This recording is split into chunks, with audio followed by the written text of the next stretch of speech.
se acabasse agora e nós fôssemos embora para a nossa casa, eu acho que já estaria bom, né? Tudo que Deus já fez no nosso coração até agora, já foi muito grandioso. Mas, graças ao Senhor, tem algo mais ainda para o nosso coração.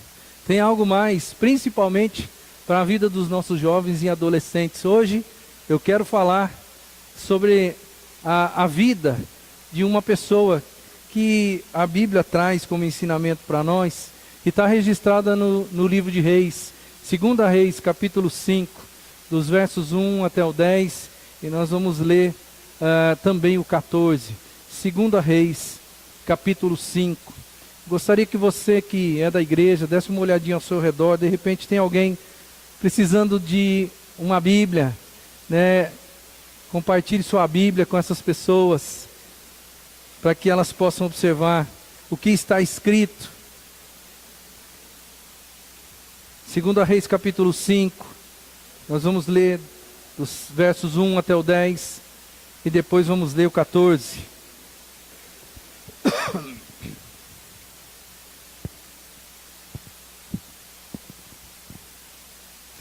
Diz assim a palavra do Senhor: Naamã, comandante do exército do rei da Síria, era muito respeitado e honrado pelo seu senhor, pois por meio dele o Senhor Deus dera vitória à Síria. Mas esse grande guerreiro ficou leproso. Ora, tropas da Síria haviam atacado Israel e levado cativo uma menina, que passou a servir a mulher de Naamã. Um dia, ela disse à sua senhora: se o meu senhor procurasse o profeta que está em Samaria, ele o curaria da lepra. Naamã foi contar ao seu senhor o que a menina israelita dissera. O rei da Síria respondeu: vá, eu lhe darei uma carta que você entregará ao rei de Israel. Então, Naamã partiu, levando consigo 350 quilos de prata, 72 quilos de ouro e 10 mudas de roupas finas. A carta que levou ao rei de Israel dizia: junto com esta carta, estou te enviando o meu oficial Naamã, para que o cures da lepra. Assim que o rei de Israel leu a carta, rasgou as vestes e disse: por acaso sou Deus, capaz de conceder vida ou morte? Por que este homem envia alguém para que eu o cure da lepra? Vejam como ele procura um motivo para se desentender comigo. Quando Eliseu, o homem de Deus, soube que o rei de Israel havia rasgado as suas vestes, mandou-lhe esta mensagem: por que rasgaste tuas vestes? Envia o homem a mim, e ele saberá que há profeta em Israel. Então Naamã foi com os seus cavalos e carros, parou à porta da casa de Eliseu. Eliseu enviou um mensageiro para lhe dizer: vá e lave-se 7 vezes no rio Jordão, sua pele será restaurada e você ficará purificado. Verso 14. Assim, ele desceu ao Jordão, mergulhou 7 vezes, conforme a ordem do homem de Deus, e foi purificado. Sua pele tornou-se como a de uma criança. Esse texto, ele é muito rico, um texto que tem muitas lições aqui. Se você pegar cada personagem desse texto aqui, tem grandes lições. Mas eu vou tirar uma lição de apenas um personagem dessa história e trago aí para você pensar um pouquinho, né, esse tema que é influenciando positivamente no lugar onde eu estou. Tem algumas pessoas aqui muito importantes no texto. Se você observar com carinho, você vai fazer uma análise do texto e vai perceber que aqui tem muita gente, e gente que é importante, gente proeminente, gente, eu vou colocar assim, gente da alta sociedade, tá? Mas tem 2 pessoas aqui que destoam de alguma forma. A primeira é Naamã, que é o general do exército da Síria. Embora ele seja uma pessoa de alta patente, embora ele seja um herói de guerra, pelo menos na Síria, ele era e foi naquela época, ele era uma pessoa rica, certamente, ele era uma pessoa cujas pessoas olhavam e reverenciavam ele, porque ele foi um instrumento para livrar a Síria, para fazer com que a Síria crescesse naquele momento da história. E as pessoas certamente reverenciavam esta pessoa, chamada Naamã, mas ele era leproso.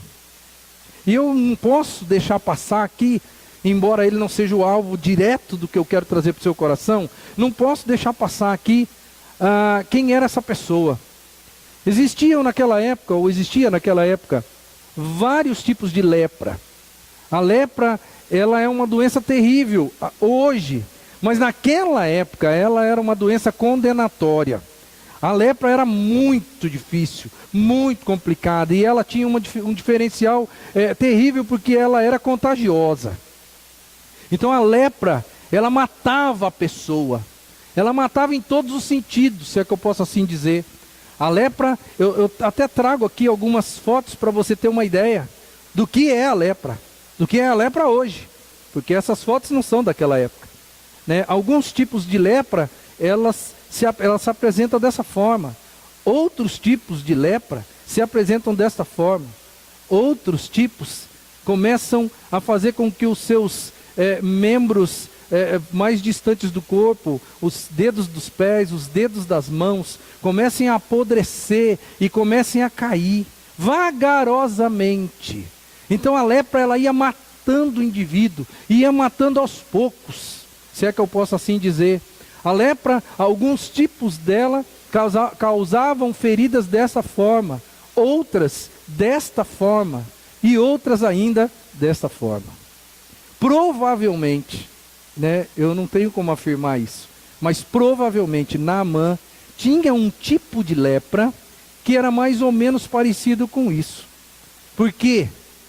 Porque se ele tivesse um tipo de lepra que estivesse matando ele mais rápido, comendo ele literalmente, ele certamente não teria convívio social. Não teria convívio social.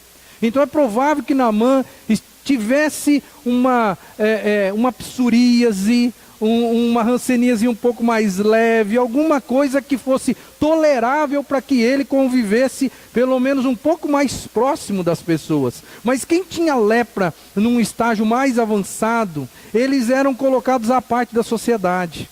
Eles eram literalmente banidos da sociedade, retirados de dentro da própria casa, levados para leprosários, que naquela época, se hoje um leprosário já é um lugar terrível, naquela época deveria ser algo muito pior do que isso. Pois é, a lepra matava o indivíduo, matava socialmente, porque tirava ele da família, e se tira alguém da família, esse indivíduo começa a morrer. Matava não só socialmente, matava na questão de saúde, porque uma hora o indivíduo ia acabar morrendo mesmo, literalmente falando. Mas matava, antes de matar na questão de saúde, matava emocionalmente a pessoa. Porque a pessoa, pensa bem, você ter uma doença que não tem cura, ou pelo menos naquela época não tinha cura, você estava fadado a viver isolado, sozinho, no máximo com outras pessoas que também tinham lepra. Ou seja, se você tinha uma lepra um pouquinho mais leve e começasse a andar com quem tinha uma lepra muito complicada, logo você estaria numa condição ainda pior e certamente você ia morrer. Não tinha jeito. E não tem coisa pior no mundo do que você receber uma sentença de morte. Você morre antes de morrer. Você morre emocionalmente. Pois é, a lepra era exatamente isso. A lepra de Naamã. Embora fosse um cara rico, embora fosse um cara poderoso, embora fosse uma pessoa de alta patente, embora fosse um cara que o rei da Síria tinha ele como braço direito, embora tudo isso era leproso. E aí então, o desenrolar da história vai colocar aqui alguns outros personagens. Vai falar do rei da Síria. O rei da Síria naquela época era Ben-Hadad. Ben-Hadad II. Aliás, deixa eu dar uma informação aqui que eu esqueci. A lepra, ela só foi obtida a cura para a lepra em 1941. Você tem ideia o que essa doença fez na humanidade no decorrer do percurso? 1941 é que a cura da lepra chegou. Tem aí o rei da Síria, que é Ben-Hadad. Tem o rei de Israel, Jorão. Jorão era rei de Israel naquela época. É bom que você entenda que Israel naquela época eram as tribos do norte, porque já estava dividido aqui, tribo do norte, tribo do sul, e Jorão era o rei de Israel naquela época. E aí também tem um profeta de Deus, Eliseu, no texto. Então só tem gente proeminente: Naamã, rei da Síria, rei de Israel. Só tem gente da alta. E o profeta Eliseu, que também era um homem conhecido, respeitadíssimo, era um homem que a palavra mesmo diz acerca dele, o homem de Deus. Mas, dentre todas essas personagens aqui, existe uma pessoa que ela acaba se destacando de uma maneira velada. Velada. Tem uma pessoa aí no verso 2 e no 3 que se destaca, e eu quero olhar para ela. Não quero olhar para Naamã, eu não quero olhar para o rei da Síria, eu não quero olhar para Eliseu, eu não quero olhar para o rei de Israel, eu quero olhar para uma menina. Uma menina, porque o texto vai falar exatamente isso. Uma menina. Leia comigo, versos 2 e 3. Ora, tropas da Síria haviam atacado Israel e levado cativa uma menina, que passou a servir à mulher de Naamã. Um dia ela, ou seja, a menina, disse à sua senhora: se o meu senhor, ou seja, Naamã, procurasse o profeta que está em Samaria, ele o curaria da lepra. Você tem ideia do que essa menina está falando? Você tem noção do que está acontecendo aqui de verdade? É uma criança, porque o texto não fala que era uma mulher, o texto não fala que era uma moça, uma jovem senhora. Em todos os textos bíblicos, a palavra que vai apresentar aqui diz respeito a uma adolescente. Uma adolescente. Por isso, meu adolescente, já que hoje nós estamos aqui, trazendo esse culto aqui para mais perto de você, porque hoje nós estamos comemorando o dia do jovem, do adolescente também. Eu quero dizer para você, você pode influenciar positivamente no lugar aonde você está, assim como essa menina também influenciou todo esse cenário que vai acabar em bênção, porque ela teve um posicionamento, ela teve uma fé, ela teve uma ousadia, porque falar em cura de lepra no ano de 858 antes de Cristo, tinha que ter muita fé. Muita fé. Eu fico pensando como ela foi ousada em falar um negócio desse. Ela influenciou de uma maneira muito positiva, através daquilo que ela podia fazer. Podia fazer. E eu quero pensar aqui e trazer 4 verdades para você acerca do que aconteceu nessa história e que eu acho muito importante a gente pensar um pouquinho. Eu posso influenciar positivamente com as minhas ações. Pois é,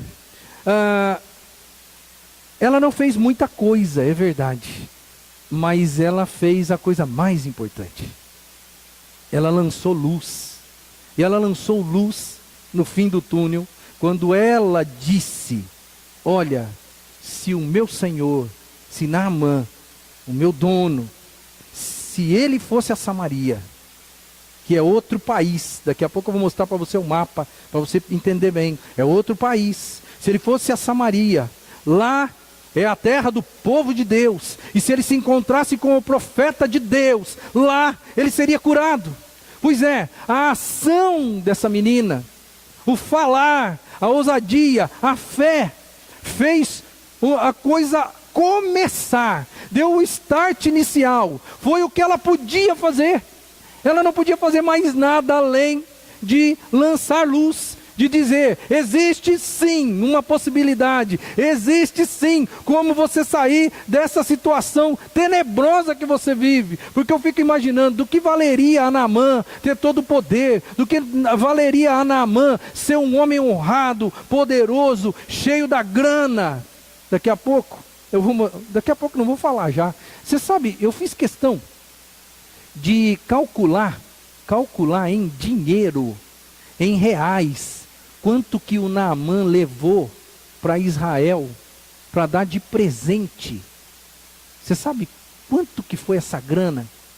72 quilos de ouro, a preço de mercado hoje, R$ 196 a grama do ouro, dá 14.400.000. Sabe quanto custa 350 quilos de prata? A preço de hoje, R$ 770.000. Então você soma aí 14.400.000 mais 770.000 e você vai chegar à quantia que Naamã colocou nos burros, nos jumentos dele, fora 10 mudas de roupa, conforme diz o texto aqui, roupas que provavelmente seriam roupas de alta classe para aquele momento. Pois é, o homem tinha mais de 15 milhões de reais para dar de presente para o outro governo, para que ele fosse curado. Você está imaginando comigo que quando a gente tem um problema sério, a gente dá tudo que a gente tem? Quando a gente está numa situação terrível e difícil, de verdade mesmo, dinheiro para nós, dinheiro não vale nada, porque você entrega tudo que você tem. Não tá no script, mas se você ler a biografia recente do Michael Schumacher e da esposa dele, você vai chorar. Faça isso. E aí você vai descobrir que dinheiro não é nada. Que o que vale mesmo é você ter uma vida, e uma vida de qualidade. E o texto vai dizendo que o rei de Israel, vamos relembrar aí o texto, né? O que acontece? Naamã escuta a menina falar: olha, se o senhor estivesse em Samaria, se o senhor fosse conversar com o profeta, o homem de Deus lá na Samaria, o senhor seria curado.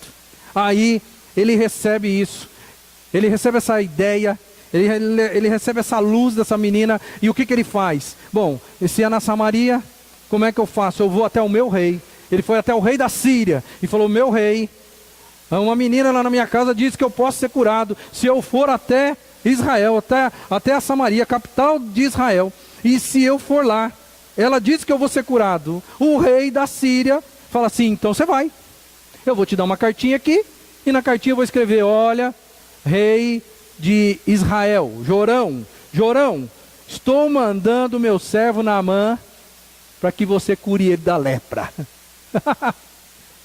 Que coisa, né? Imagina aí você receber uma cartinha, porque o Jorão, ele não estava no mesmo nível espiritual que a menina. Ele não estava. E de repente, quando ele ouve essa situação, ele fica desesperado. E não é à toa que ele fica desesperado, irmão. Por quê? Porque era mais ou menos como você, alguém chegar para você e falar assim: olha, a pessoa aqui está morrendo, todos os médicos que já verificou ela, falou assim: ó, vai morrer, não tem jeito, não tem o que fazer, e alguém mandar uma cartinha para você e falar assim: ó, estou mandando ele aí para você curar ele. E diz o texto que o rei de Israel rasgou as suas vestes e falou assim: esse cara, ele está querendo arrumar confusão comigo, ele não sabe como arrumar uma confusão comigo, ele está fazendo esse tipo de coisa, porque eu não vou conseguir resolver isso. E aí ele vai falar: olha, você não resolveu, e agora eu vou invadir Israel. Porque a Síria, naquele momento, a Síria estava mais forte, mais poderosa. E o que aconteceria? O rei de Israel ficou morrendo de medo. E aí diz o texto que Eliseu, o profeta de Deus, escutou dizer que o rei de Israel rasgou as suas vestes e ficou desesperado. E Eliseu manda um recadinho para Jorão, dizendo assim: escuta, por que você rasgou suas vestes? Manda esse cara vir falar comigo. E ele vai saber que nesse lugar tem um Deus, ou tem um homem de Deus, e indiretamente ele está querendo dizer, tem um Deus. Põe para frente aí, por favor, para mim, que aqui não está funcionando. Isso. Diz o texto, vamos caminhar aqui. Assim que o rei de Israel leu a carta, rasgou as suas vestes e disse, por acaso sou Deus, capaz de conceder vida ou morte? Porque este homem me envia alguém para que eu o cure da lepra. Vejam como ele procura um motivo para se desentender comigo. E aí o texto vai dizer, quando Eliseu, o homem de Deus, soube que o rei de Israel havia rasgado suas vestes, mandou-lhe essa mensagem: por que rasgaste as suas vestes? Envia o homem a mim, e ele saberá que há profeta em Israel. E o texto que a gente não leu, que é o verso 11 até o 13, vai falar da indignação de Naamã. Naamã fica indignado quando ele chega na porta da casa do profeta Eliseu, e o profeta não dá pelota para ele. Ele nem sai para fora de casa. Quem que está lá fora? É o grande general da Síria, que já havia invadido Israel, que já havia levado, você lembra? Levado a menina cativa, ou seja, já havia invadido, já era meio que dono do território, já mostrou o poder, já mostrou a força, e de repente, esse homem está parado na porta da sua casa. E o Eliseu, ele não vai receber. Ele manda alguém, fala assim, vai lá, fala para ele mergulhar 7 vezes ali no Rio Jordão, e ele vai ser curado.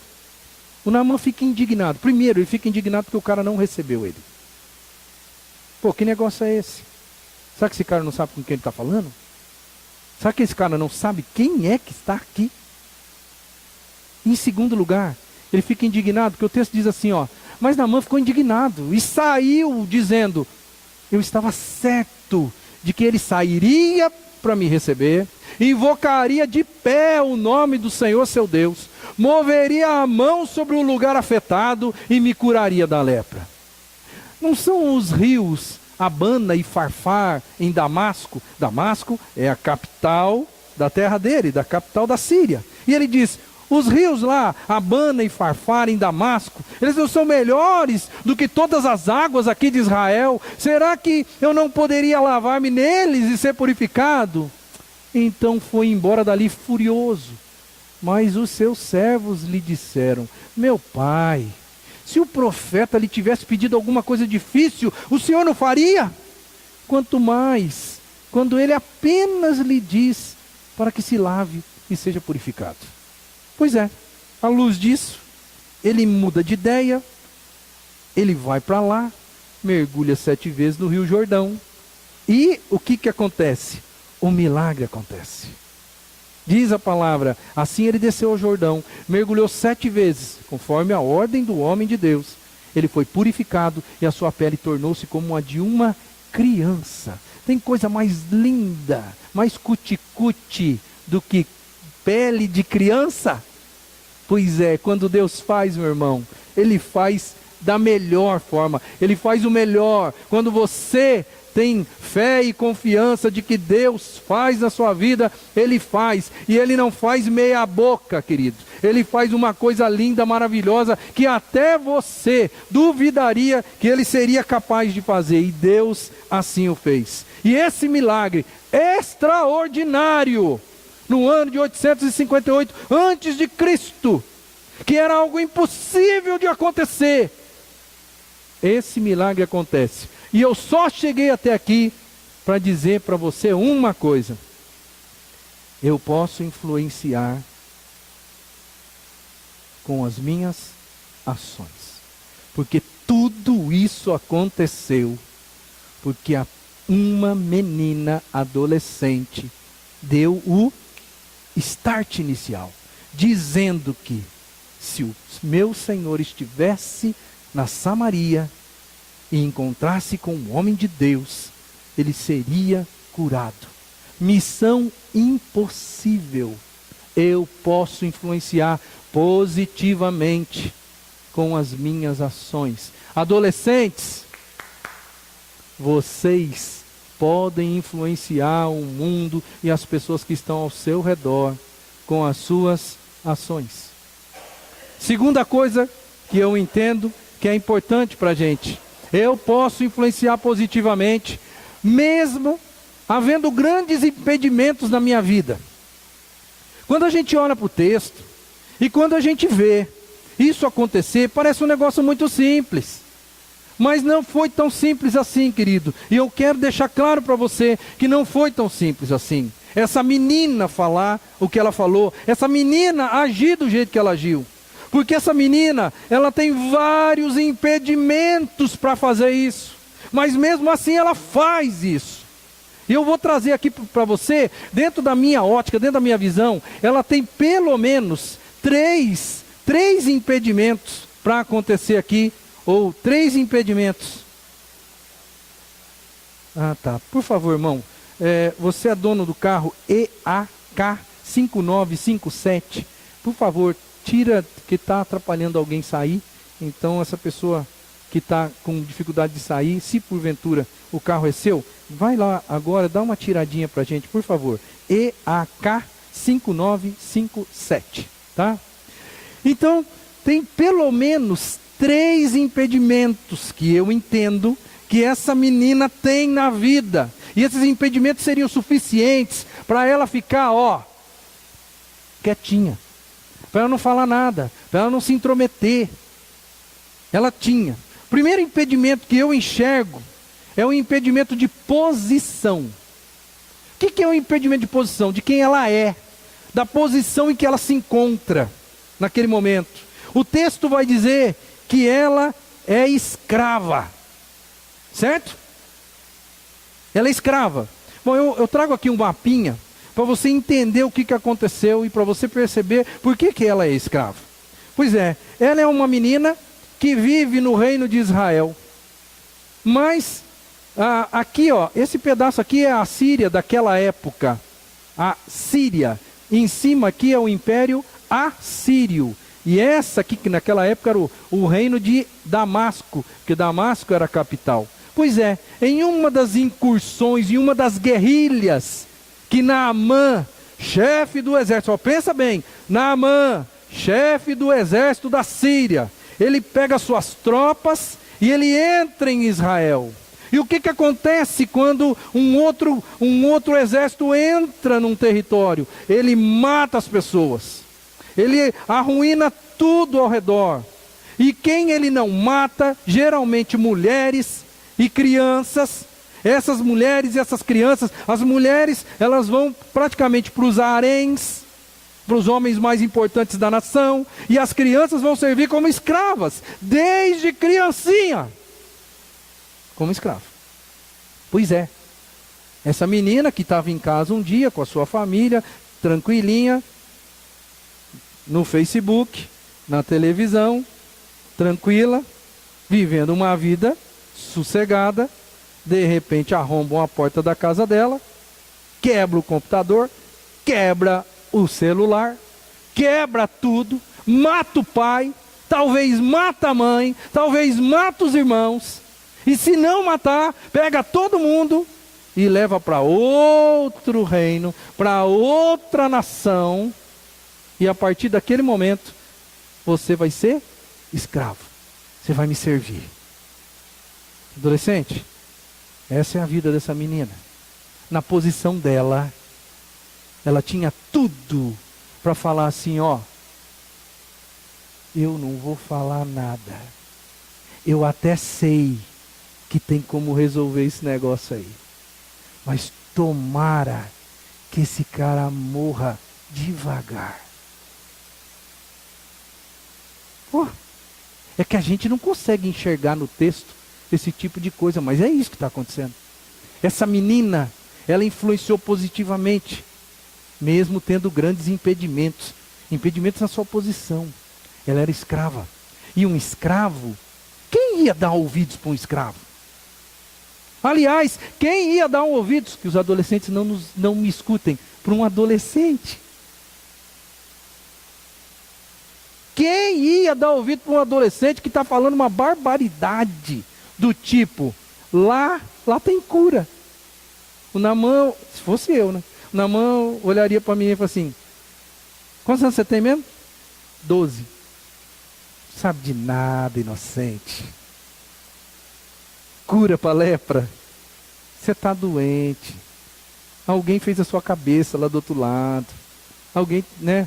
Quando você era pequenininha, contaram umas histórias da carochinha para você, você acreditou. E agora você vem dizer para mim que lá na Samaria tem gente que vai me curar. É uma adolescente mesmo. Uma posição de escravo e de adolescente, ela poderia até pensar assim: do que adianta eu falar? Ninguém vai dar ouvido para mim. Eu sou uma escrava. Eu sou um adolescente. É melhor eu ficar quieto. Eu até acredito que isso pode acontecer. Eu creio na minha alma. Mas eu não vou falar nada não, porque eles não vão dar bola. Ela está impedida na sua posição. A segunda coisa que eu entendo, joga mais uma aí para mim, Duda. Isso, são impedimentos de alma. Quais são os impedimentos de alma? Eu já falei um pouquinho, porque ela está longe de casa, ela está vivendo num povo inimigo, ela provavelmente perdeu seus parentes, ela provavelmente viu pessoas da sua família sendo mortas pelo povo da Síria, cujo qual Naamã é o chefe, é o governante do exército. Ela agora está numa condição de vida difícil, ela está agora vivendo numa casa de gente idólatra. E se ela é uma menina, e o texto mostra para mim que ela era uma menina que confiava em Deus, sabia do profeta de Israel, ela tinha uma religiosidade forte, eu acredito que ela tinha uma dificuldade muito grande de viver na casa do Naamã, porque o Naamã é da Síria, e a Síria tem os deuses da Síria. E é difícil para você conviver num ambiente idólatra. Você que já tem um conhecimento do Deus único e verdadeiro, que é o caso dela, é muito difícil você viver debaixo do mesmo teto de pessoas que são idólatras à sua maneira de pensar. E aí tem mais, essa menina, ela tem um impedimento de alma porque ela está cuidando de leproso. A gente não pensa nisso, mas é isso que está acontecendo. Ela não é escrava? Não é escrava? O Naamã não era o chefe? Eu fico imaginando, o Naamã está lá, sentadão, assistindo televisão, numa boa, e daí dá a louca no cara, ele fala assim: ô fulaninha, pega o meu chinelo ali, traz o meu chinelo para mim. Mas o cara é leproso. Espera aí, meu, eu não vou pegar chinelo seu, coisa nenhuma, eu posso me contaminar. Pois é, ela tem que pegar, ela tem que servir, ela é escrava, ela está aí num peso de alma. Por que eu vim parar nesse lugar? O que eu estou fazendo aqui?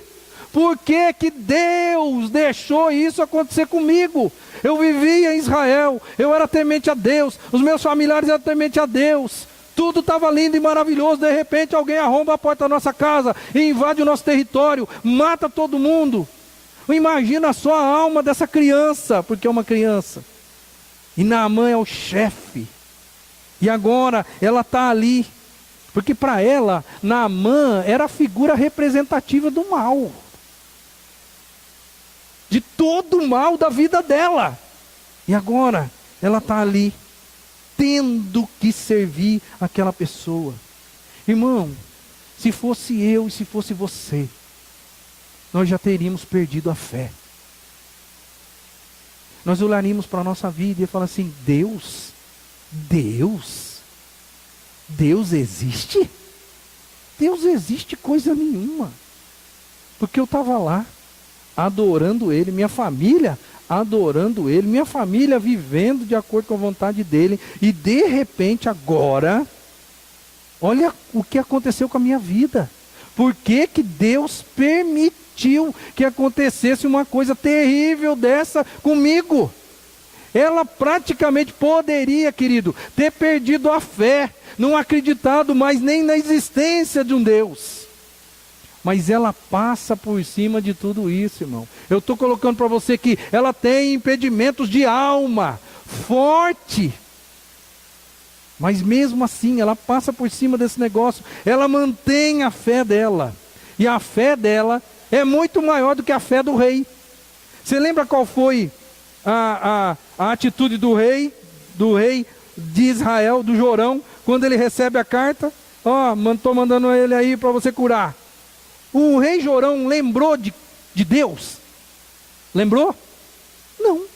O rei Jorão lembrou que existia profeta de Deus na terra de Israel? Não. E eu vou dizer para você por que ele não lembrou. Jorão é filho de Jezabel. Jorão é filho de Acabe. Jorão não tem intimidade com Deus. Jorão é rei de Israel. Mas o coração dele não é do rei. Ele está no trono, mas Deus não se agrada dele. Ele está ali ocupando uma posição de destaque, rico, abençoado, entre aspas, mas o coração dele não agrada o coração de Deus. É por isso que Jorão nem lembra de Deus. Mas a menina passou por cima de todos os impedimentos de alma que ela tinha, porque ela tinha Deus no coração. Naquela situação desgraçada em que ela estava vivendo. Uma adolescente que tinha tudo, querido, tudo, para se rebelar contra tudo e contra todos, inclusive com Deus. E ela não se rebela. Ela mantém a fé. O último impedimento que eu entendo é o tal do impedimento religioso. Por quê? Porque ela não paga o mal com o mal. O que a teologia do Velho Testamento dizia a respeito dos seus inimigos? O que a teologia do Velho Testamento dizia a respeito dos inimigos? O quê? Para o inimigo, meu amigo, pega o salmista, coloca uns textos assim que a gente não consegue entender. Pega a cabeça dos filhos dele e bata contra as pedras. Tem um salmo na palavra de Deus que fala exatamente isso. Ou seja, a teologia do Antigo Testamento, eu vou ler o texto aqui, Números 35, 16 a 19, eu não sei se eu coloquei ele aqui, não, eu não coloquei, mas eu vou ler para você, Números 35, 16 a 19, olha só que texto, que diz assim, as 6 cidades servirão de refúgio para os israelitas, para os estrangeiros residentes e para quaisquer outros estrangeiros que vivam entre eles, para que todo aquele, olha aqui, que tiver matado alguém sem intenção, possa fugir para lá. Se um homem ferir alguém com um objeto de ferro, de modo que essa pessoa morra, ele é assassino. O assassino terá que ser executado. Você entendeu o que é a postura do Velho Testamento? O texto continua. Ou se alguém tiver nas mãos uma pedra que possa matar ou ferir uma pessoa de modo que ela morra, é assassino. O assassino terá que ser executado. Ou se alguém tiver em mãos um pedaço de madeira que possa matar e ferir uma pessoa de modo que ela morra, é assassino. E o assassino terá que ser executado. O vingador da vítima matará o assassino. Quando o encontrar, o matará. Levítico, capítulo 26, não vou ler esse porque é muito longo, mas em Levítico vai falar exatamente aqui a mesma coisa. E Levítico é o livro da lei do Velho Testamento. E o Velho Testamento dizia, matou, morreu. Pois é, a menina, ela podia ter no coração o seguinte, Naamã, você matou, né? Você matou várias pessoas lá em Israel. Deus agora vai te matar. E vai te matar aos poucos. E eu vou ficar assistindo de camarote. Pois é, irmão. A gente ri, mas lá no fundinho é um impedimento religioso. Ela passou por cima disso. Ela amou aquela pessoa. Ela teve uma atitude, uma conduta neotestamentária. Sem saber da existência de Jesus. Sem imaginar o que Jesus viria pregar no mundo, porque Jesus um dia, ele disse assim, ame os seus inimigos e ore por eles. Porque de que valor tem você amar os seus amigos?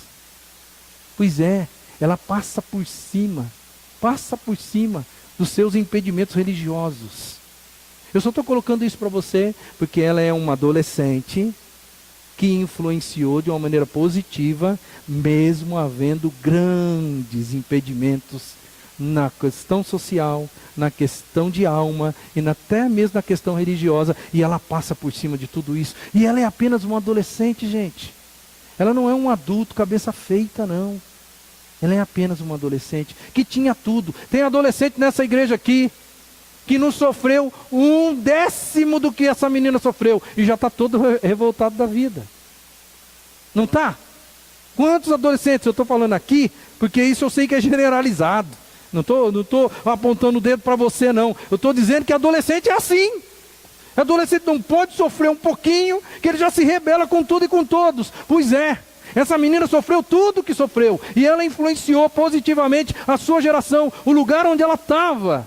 Ela não levou em consideração como ela estava. E ela abençoou, e abençoou de uma maneira grande, grandiosa. Mas vamos continuar. Eu posso influenciar positivamente, por mais simples que eu seja. Vou fazer uma pergunta para você. Como que era o nome da menina? Hã?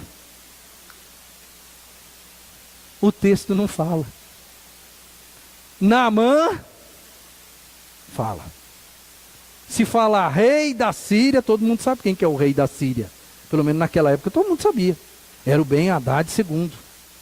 O rei de Israel, todo mundo sabia que era Jorão, filho de Acabe e Jezabel. O profeta tem nome. O profeta Eliseu. Mas o texto fala uma menina. Uma menina. Quer uma coisa mais simples do que isso? Quer uma coisa assim, que não tem nada de proeminente aqui, nada. Era apenas uma menina, muito humilde, que o narrador do texto não sabe dizer o nome dela. É uma pessoa simples, humilde, talvez igualzinha a você. Ninguém sabe seu nome? Não tem problema, filho. Influencia positivamente no lugar onde você está. Não queira que as pessoas fiquem sabendo quem você é. Isso não precisa. Você pode causar um impacto. Você pode causar uma bênção. Você pode dar o start inicial em algo grandioso, como a cura de uma lepra, mesmo sem as pessoas saberem qual é o seu nome. Isso não importa. O que importa é o que Deus pode fazer. Você se acha uma pessoa simples demais? Sabe, a gente quando pastor, a gente vive algumas coisas interessantes. Aí de repente a gente está aí na igreja, precisando de uma coisa ou de outra, precisando que alguém se envolva um pouco mais no ministério. Aí a gente como pastor fala assim: fulano, você não gostaria de fazer isso? Você não gostaria de fazer aquilo? E a resposta é assim: ah, pastor, não, eu sou uma pessoa assim que, eu sou tão simples, tão humilde, eu não vou conseguir, acho que não vai dar, procura uma outra pessoa. Humildade e simplicidade na mão de Deus, dá nisso aqui que você leu. Humildade e simplicidade. Essa menina era humilde, essa menina era simples ao ponto de ninguém saber o nome dela. Não permita, querido, não permita de jeito nenhum que a tua simplicidade atrapalhe o poder de Deus para abençoar a vida dos outros. Porque ela poderia dizer: quem sou eu? Sou apenas uma escrava, sou apenas uma adolescente, eu vou ficar com a boca fechada. E ela não fez isso. Ela deu o start. E eu vou dizer um negócio para você: se essa menina não dá o start, não adianta ter profeta o homem de Deus em Samaria. Um milagre não iria acontecer se uma pessoa humilde como você não desse o start inicial para que a coisa acontecesse. E esse milagre foi um milagre que eu vou chamar de milagre de alcance internacional. Não foi um milagrinho qualquer não, irmão. curar alguém da lepra não era uma coisa tão simples. E aí acontece. E você já imaginou que aí o que acontece? O Naamã sai provavelmente de Damasco, vai para Israel, se banha no Jordão, ele volta a ter uma pele de criança, ele está lá com o milagre dele nas mãos, e ele vai voltar agora para Damasco. Ele vai voltar para sua terra. Imagina só, as pessoas que conheciam ele, todo cheio de ferida, todo apodrecendo, provavelmente cheirando mal, porque a lepra deve fazer isso com o indivíduo, ele começa a cheirar carne podre. E de repente, ele chega lá e ele se apresenta para os seus amigos, para os seus parentes. Você tem uma ideia do impacto, o impacto da cura desse cara, lá, além fronteira de Israel. Porque falar que Deus cura ali em Israel, todo mundo já sabia, ou pelo menos alguém já ouviu dizer, que Deus faz, que Deus fez, que Deus cura. Mas lá na Síria, as pessoas começam a saber do poder de Deus. Porque Naamã, depois você lê o texto em casa com calma, você vai ver que ele muda de postura, e ele fala: agora eu sei que só existe um Deus, o Deus de Israel. E a partir de agora eu vou ser adorador desse único Deus. E fica imaginando Naamã chegando na casa dele e falando assim: olha, esses deuses que nós temos aqui, isso aqui não é nada. Isso aqui não vale nada. E ele começa a produzir uma transformação radical que começa dentro da sua casa. E ele é um homem importante. Ele é um homem que através dele muitas pessoas vão olhar, mas não é o general Naamã? É, ele foi curado. Foi curado como? Foi curado por Deus. Que Deus é esse? O Deus de Israel. É o Deus que detém todo o poder. E aí os seus soldados vão conversar com ele. Naamã, o que aconteceu? Como é que foi isso? Conta esse negócio para nós. E Naamã vai falar: existe um Deus em Israel. Um único Deus capaz de fazer um negócio desse. Você está entendendo o impacto que vai acontecer agora? Você está imaginando comigo até onde o mundo da época vai ser chacoalhado com alguém que foi curado da lepra? Pois é, tudo isso aconteceu porque uma pessoa simples de tudo, deu o start inicial. Eu posso influenciar positivamente, mesmo sendo uma pessoa muito simples. Esse é o seu caso? Você pode. Pode também. A última coisa, eu posso influenciar positivamente e provocar uma tremenda mudança na minha própria vida e no meio onde eu vivo. Eu fico imaginando, o texto não fala isso, tá? E agora, a partir de agora, são só é uma ideia que no meu modo de entender, é inteligente pensar assim. Inteligente. Naamã vai voltar para casa. E eu fico imaginando que a partir daquele momento, aquela escrava, que era apenas uma escrava, você acha que ela vai ser tratada do mesmo jeito a partir daquele dia? O que você acha?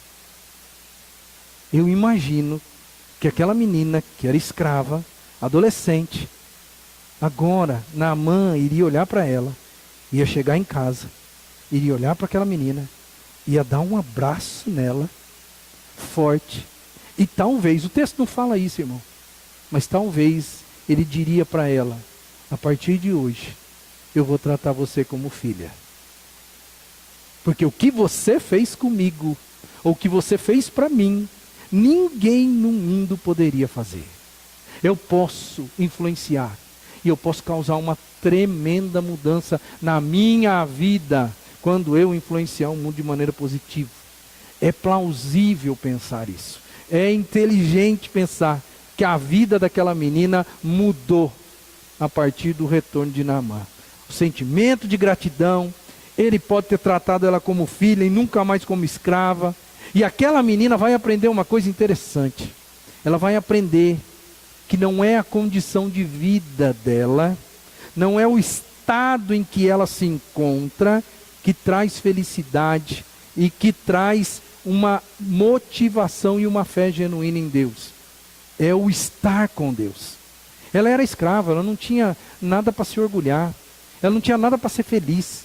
Ela poderia ser uma pessoa do tipo assim, olha, o mundo acabou para mim, eu não sou feliz, eu não quero mais saber de nada, não quero conversar com ninguém, só vou fazer o que as pessoas falam, dizem, e eu vou ficar quieto e eu vou morrer aqui. E Deus quer saber de Deus, Deus não existe, porque se Deus existisse, minha família não estava na desgraça que está, e eu também não estaria do jeito que eu estou. Pois é, ela não foi assim.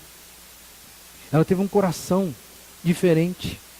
Eu não sei como que Deus deu força para essa menina ser do jeito que ela foi, mas ela foi, e ela era uma adolescente.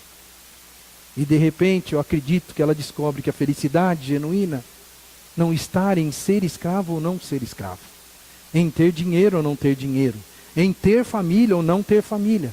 A felicidade genuína vem de Deus estar comigo. E ela vivenciou isso, viveu feliz, e agora ela é mais feliz ainda, porque ela vai ter um tratamento diferenciado, eu não tenho dúvida disso no meu coração. Vamos concluir. Como é que teria sido essa história se não fosse essa menina? O que ia acontecer se essa menina fica de boca fechada?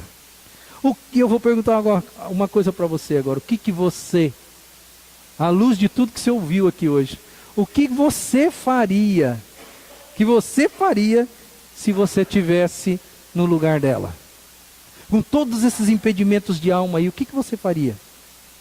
Será que a gente não ia fazer aquilo que eu disse?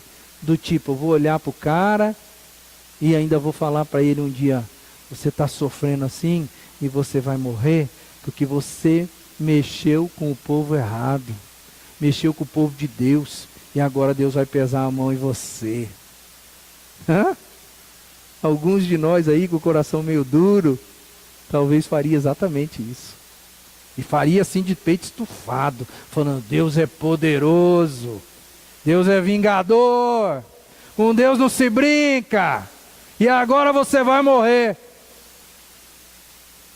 Talvez a história conosco, como personagem principal, a história teria um outro sentido.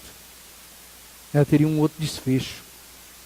E não ia influenciar positivamente nada e nem ninguém. Ninguém.